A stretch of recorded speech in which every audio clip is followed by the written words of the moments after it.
Just like how modern corporates give fancy designations to their employees, in the older times, kings also gave fancier titles to themselves.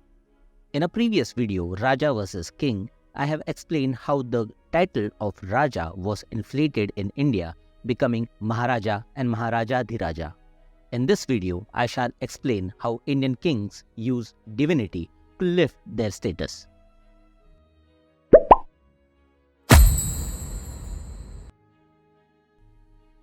While Raja, Maharaja, Samrat and Chakravarti were political titles, Indian monarchs felt the need to have divine status as well.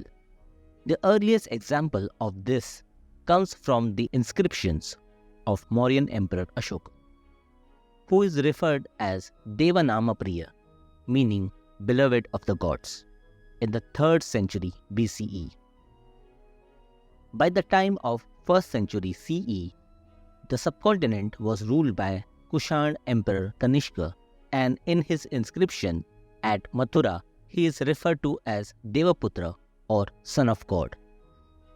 During the time of Gupta Empire in the 4th century CE, Emperor Samudragupta is compared with Indra, Varuna, Yama, Kuvera in the Allahabad pillar inscription and referred to as Lokadhama Deva, meaning God dwelling on the earth. But these titles were not to be taken literally, but symbolically.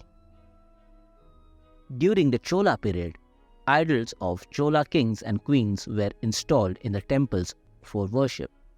This practice introduced the cult of God-King in Chola polity, which then must have travelled to maritime Southeast Asia, as King Purnavarman of Tarumanagara kingdom was mentioned as an incarnation of Vishnu in the Chiaruddin inscription.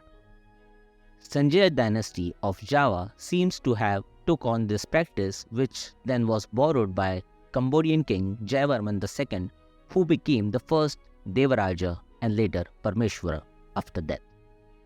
This Devaraja cult spread to Southeast Asia and is still practiced by the Buddhist kings of Thailand, who take on the title of Rama and are ritually coronated by Brahmins. Because it had become common for human kings to get a god complex, the Mahabharata and the Bhagavad Puran had a tale of Pondrak Vasudev. He was the king of Pundrak kingdom in modern Bengal, who imitated Krishna and called himself as a true incarnation of God. Eventually, the real Krishna Vasudeva defeated and killed him in a battle. A lesson meant for kings not to get carried away by these divine titles. As long as people chase fancy titles, we will have plenty of stories to tell. Subscribe to Pravyam Nav and dive into a world of history, mythology and sometimes fiction. Stay tuned. This is Pranav signing off. Tada.